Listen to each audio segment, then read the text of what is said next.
Hello guys, good morning to all of you. I hope आप सब बहुत अच्छे होंगे। चलिए शुरू करते हैं अपना आज का करंट अफेयर सेशन अपने टुडे मोटिवेशन के साथ। Doubt kill more dreams than failure ever will. तो अगर आप लाइफ में सिर्फ डाउट ही करते रह जाएंगे और कभी एक्शन नहीं लेंगे ना, तब तो पक्के चांसेस है कि फेल हो ही जाएंगे। ठीक है, इससे बेटर है कि आप एक्शन लीजिए। ठीक है, डाउट करते रहेंगे तो पक्के चांसेस है कि फेल होना ही होना है। ठीक है, इससे बेटर है कि आप चांस लिया, आपने एक्शन लिया, आप फेल होंगे ना, इससे ज़्यादा क्या ही होगा। ठीक है, सो डाउट नहीं रखना है अपने आप पे। क्लैरिटी होनी चाहिए आपकी लाइफ में कि हाँ, ये मुझे करना है, क्यों करना है। ठीक है, क्लैरिटी बहुत इंपॉर्टेंट है आपकी लाइफ में। ठीक है गाइस, तो इस चीज़ का ध्यान रखिएगा। चलिए बढ़ते हैं आगे।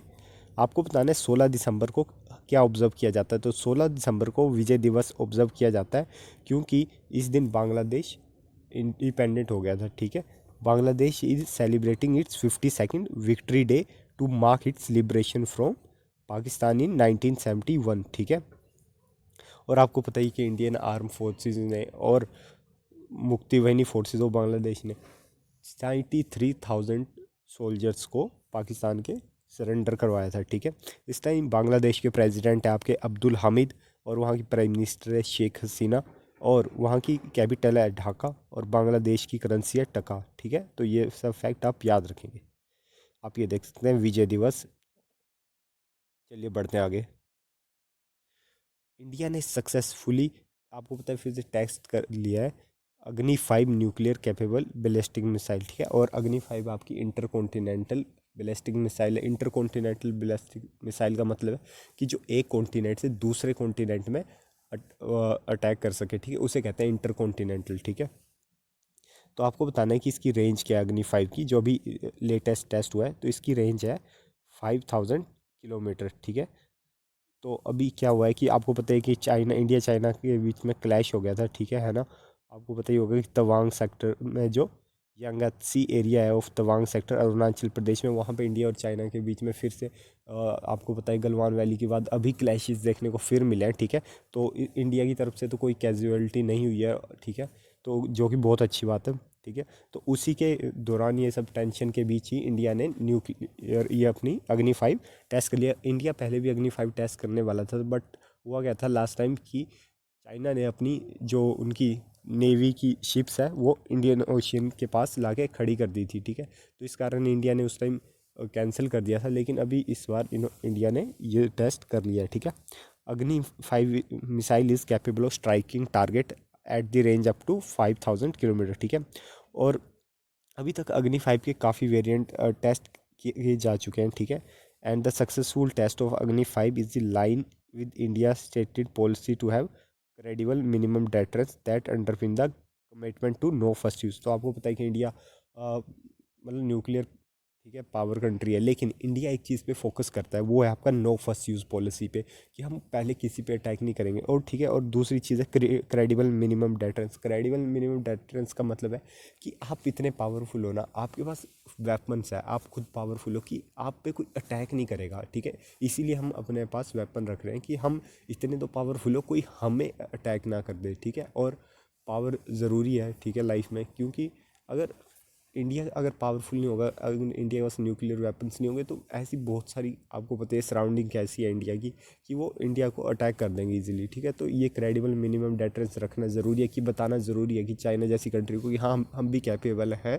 अगर हम यहाँ से एक मिसाइल मार देंगे तो आप पे भी अटैक हो सकता है। ठीक है, तो ये चीज़ ज़रूरी है। खैर इंडिया पीस लविंग कंट्री है, इंडिया ऐसा करता नहीं है, लेकिन क्रेडिबल मिनिमम डेटरेंस के लिए ये ज़रूरी है। ठीक है, और ये इंटरकॉन्टिनेंटल बैलिस्टिक मिसाइल है, जैसे कि मैंने बताया, और ये डीआरडीओ ने इसे डेवलप किया है। ठीक है, इंडिया अग्नि 6 के वेरिएंट पे भी काम कर रहा है, जिसकी कैपेबिलिटी हो सकती है 8,000 टू 10,000 किलोमीटर। ठीक है, तो ध्यान रखिएगा। आप ये देख सकते हैं डे आफ्टर चाइना क्लैश अग्नि 5 सक्सेसफुली टेस्टेड। ठीक है, इट कैन रीच बीजिंग। ठीक है, तो चलिए, और बीजिंग चाइना की कैपिटल है। ठीक है, आगे बढ़ते हैं। National highway and infrastructure development corporation limited sign MOU with, तो इन्होंने साइन किया एमओयू विद एनआईटी मणिपुर। ठीक है, इनके प्रोफेसर थे, ठीक है, डॉक्टर गौतम, ठीक है, director of NIT Manipur, and Shri Chanchal Kumar MD of NHIDCL. ठीक है, तो इनके दोनों के बीच एमओयू साइन हुआ है। ठीक है, एमओयू का मतलब होता है मेमोरेंडम ऑफ अंडरस्टैंडिंग। ठीक है, तो बस इतनी सी बात आपको ध्यान रखनी है। Next question, government is setting up how many bulk drug park across the country for the supply of raw material for pharmaceutical industry. आपको पता है कि इंडिया में इतनी ज़्यादा मेडिसिन मैन्युफैक्चरर्स होती हैं, ठीक है, लेकिन सबसे ज़्यादा जो मेडिसिन को बनने के लिए जो रॉ मटेरियल चाहिए होता है, ठीक है, वो हमें चाइना से इंपोर्ट करने पड़ा था कोविड के दौरान, ठीक है। तो अभी इंडिया क्या कर रहा है कि अपने ही ड्रग पार्क बना रहा है, तो ठीक है, तो इंडिया अभी 3 ड्रग पार्क बना रहा है, ठीक है। Government is setting up 3 bulk drug park across the country for the supply of raw material for pharmaceutical industry, ठीक है। और इस time minister of chemical and fertiliser है आपके डॉक्टर मनसुख मावड़िया, ठीक है। और 3 पार्क आपको पता ही है कि कहाँ कहाँ बनाए जाएंगे, ये बनाए जाएंगे आपके आंध्र प्रदेश में, हिमाचल प्रदेश में और गुजरात में। तो ध्यान रखिएगा, ये तीनों स्टेट के नाम भी पूछ सकता है आपसे कि 3 ड्रग पार्क कहाँ बनाए जा रहे हैं, ठीक है। Bulk drug park will reduce country dependency on foreign country for chemical use by pharmaceutical industries, ठीक है। तो ध्यान रखिएगा, ये आप भी देख सकते हैं बल्क ड्रग पार्क स्कीम, तो ध्यान रखिएगा इस चीज़ का। Next question, international science festival to be held in which place. तो अभी जो इंटरनेशनल साइंस फेस्टिवल है 2022 का, जो कि 2023 जनवरी में होगा, वो कहाँ पे मनाया जाएगा, तो आपका भोपाल में मनाया जाएगा, ठीक है। और ये 8th इंडिया का इंटरनेशनल साइंस फेस्टिवल है, जो 21 से 24 जनवरी के बीच 2023 में मनाया जाएगा, ठीक है। और IISF is the initiative of the ministry of science and technology, ministry of earth science, ठीक है, एंड एसोसिएशन विद विजयनना भारती, जो कि साइंस मूवमेंट है, ठीक है। तो इस चीज़ का ध्यान रखेंगे। आप देख सकते हैं international India international science festival, ठीक है, भोपाल में होगा।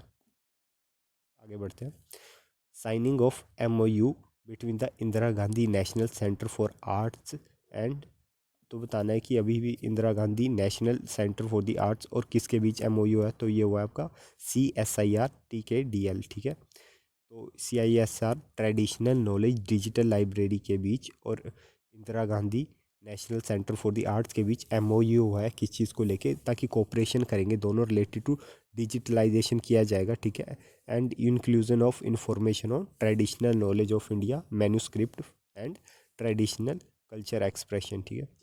MOU was signed by Professor Sachinand Joshi, member secretary of IGNCA and doctor Vishwaraj, ठीक है। तो इनके इन दोनों के बीच ये साइन हुआ है, ठीक है। आपको पता है कि India is a home of over 2 crore manuscript, तो इंडिया में 2 करोड़ मैन्यूस्क्रिप्ट है, ठीक है। और अभी क्या है कि जो आज की जनरेशन है, अगर हमें उस चीज़ पास करनी है तो रीड नहीं कर पाते, तो उस चीज़ को मतलब इतना वो बनाना कि हाँ इजीली एक जनरेशन से दूसरी पास हो सके, तो उसे क्या है कि रीडेबल बनाना होगा, ठीक है। इसलिए ये एमओ साइन किया गया है। Containing valuable information of Indian heritage and traditional knowledge, our traditional culture expression are still pass on from one generation to next through word of mouth, ठीक है। चलिए बढ़ते हैं आगे।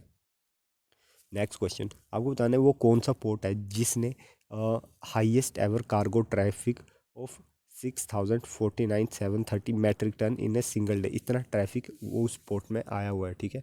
तो यह है आपका पैरादीप पोर्ट, ठीक है। Paradip port achieve another milestone by handling highest ever cargo traffic of 649,730 metric ton in a single day on 14 December 2022, ठीक है। तो कार्गो ट्रैफिक का मतलब होता है कि जो आपकी शिप्स वगैरह आती हैं और जो भी उसमें मटेरियल आता है, उस चीज़ को कहा जाता है कार्गो, ठीक है। तो आप ध्यान रखिएगा कि ये ऐसा करने वाला पैरादीप पोर्ट है। Next question, transgender can avail health care benefit in which hospitals. तो अभी गवर्नमेंट ने बताया है कि वो according to AMPMJ panel hospital, ठीक है, जो भी हॉस्पिटल गवर्नमेंट के, ठीक है, आयुष्मान भारत प्रधानमंत्री जन आरोग्य योजना के अंडर जो भी हॉस्पिटल आते हैं ना, ठीक है, गवर्नमेंट का टाई अप है, बहुत सारे हॉस्पिटल है जो डायरेक्ट उसके अंदर आते हैं, तो वहाँ पे जो भी ट्रांसजेंडर कम्युनिटी के लोग हैं, अब वो जाके वहाँ पे हेल्थ बेनिफिट ले सकते हैं, ठीक है। तो इस चीज़ का आप ध्यान रखेंगे, ठीक है। ये गवर्नमेंट की स्कीम है, ठीक है, आयुष्मान भारत प्रधानमंत्री जन आरोग्य योजना, ठीक है। तो यहाँ पे आप अगर कोई नॉर्मल पर्सन भी है, तो अगर वो उसका ट्रीटमेंट चल रहा है, तो गवर्नमेंट कुछ मतलब मॉनेटरी हेल्प देती है उसे, ठीक है। तो काफ़ी अच्छा इनिशिएटिव है, ठीक है। चलिए बढ़ते हैं आगे। European Union leaders added to the list of the official candidate to join the wealthier 27 nation bloc. तो आपको बताना है कौन सी कंट्री को यूरोपियन यूनियन के लीडर्स ने अलाउ कर दिया है कि उसे वो वेल्थ 27 नेशन के ब्लॉक में इंक्लूड किया जाएगा। तो वो क्या बोस्निया एंड हर्जेगोविना है, यूएसए है या यूक्रेन है। आप ये मत सोचिएगा कि ये बोस्निया एंड हर्जेगोविना दो नाम है, ठीक है, ये एक ही कंट्री है, ठीक है, कंफ्यूज मत होइएगा। तो और सिलेक्ट भी इसी को किया गया है, बोस्निया एंड हर्जेगोविना, ठीक है। European Union leader added Bosnia to the list of official candidate to join the wealthy 27 nation bloc, ठीक है। और ये बेसिकली ना बाल्कन कंट्री है, ठीक है, वेस्टर्न बाल्कन कंट्री है। बाल्कन कंट्री क्या होती है मैं आपको बता देता हूँ। जो western Balkan country term use करी जाती है यूरोपियन यूनियन के द्वारा उन कंट्री को रेफर करने के लिए जो कि साउथ और ईस्ट यूरोप में लोकेटेड है, ठीक है। और वो कवर होती है अंडर यू एनलार्जमेंट पॉलिसी, ठीक है। यूरोपियन यूनियन की एनलार्जमेंट पॉलिसी है, तो उसके अंडर जो कंट्रीज कवर होती है, ठीक है, चाहे वो साउथ में हो या ईस्ट यूरोप में हो, तो उनके लिए वो वेस्टर्न बाल्कन वर्ड यूज़ करती है। तो वेस्टर्न बाल्कन में आपकी टोटल 6 कंट्रीज़ है। मैं आपको बता देता हूँ कौन कौन सी। एक है रिपब्लिक ऑफ अल्बानिया, एक है आपकी बोस्निया एंड हर्जेगोविना, ठीक है, इसे दो मत समझिएगा, ठीक है। और अगली आपकी मोंटेगेरो, ठीक है। एक है Republic of Kosovo, Republic of north Macedonia and Republic of Serbia. ये 6 कंट्री है, ठीक है। और हम बात कर लेते हैं बोस्निया की, तो बोस्निया की कैपिटल है सरजेवो, ठीक है, ये इसकी कैपिटल है। और यहाँ की करेंसी का नाम हो जाएगा बोस्निया मार्क, यहाँ की करेंसी है, तो याद रखिएगा। और ये बोस्निया का मैप भी है, ठीक है, आप देख सकते हैं। बोस्निया के साथ ही जो मैंने आपको बताया मोन्टेग्रो, ठीक है, सर्बिया और ये क्रोशिया, सोल्वेनिया, ये सब कंट्रियाँ हैं, ठीक है, ये सब यूरोपियन कंट्रीज़ हैं, तो ध्यान रखिएगा। और ये लगती है आपकी एड्रियाटिक सी के साथ। चलिए बढ़ते हैं आगे। Union minister for youth affair and sports Anurag Singh Thakur unveil which world cup trophy. तो अनुराग सिंह ठाकुर ने अभी अनवील की है हॉकी वर्ल्ड कप की ट्रॉफी, ठीक है। वो भी कहाँ पे करी है आपकी, इन्होंने वो अनवील करी है आपकी न्यू दिल्ली में। न्यू दिल्ली में कहाँ पे, मेजर ध्यानचंद नेशनल स्टेडियम में, ठीक है। और the federation of Indian hockey FIH Odisha hockey men's world cup 2023 Bhubaneswar Rourkela trophy. तो ये कहाँ पे होने वाला है, ये उड़ीसा में होने वाला है, ठीक है, 2023 में। और FIH hockey man world cup 2023 will begin, ये शुरू होगा आपका 13 जनवरी से अगली साल से, ठीक है, मतलब। और ये जो ट्रॉफी है ना अभी जो ये दिल्ली में आई है, ये 13 स्टेट में और जाएगी और एक यूनियन टेरिटरी में, फिर ये आपको उड़ीसा में 25 दिसंबर तक वापस चल जाएगी, ठीक है। The nationwide trophy tour was launched in Bhubaneswar on 5 December by chief minister of Orissa Naveen Patnaik ji, ठीक है। तो आप देख सकते हैं FIH उड़ीसा। तो पूछ लेंगे आपसे कि इस बार हॉकी का कंपटीशन कहाँ पे होगा, हॉकी वर्ल्ड कप, तो ये आपका उड़ीसा में, ठीक है, ध्यान रखिएगा। और ये मैन वर्ल्ड कप है हॉकी का, ठीक है, ये भी आपसे पूछ सकते हैं मैन या वुमेन, तो याद रखिएगा। So guys, thanks for watching the video, ठीक है। मिलते हैं कल सुबह अपने करंट अफेयर सेशन में, तब तक टेक केयर।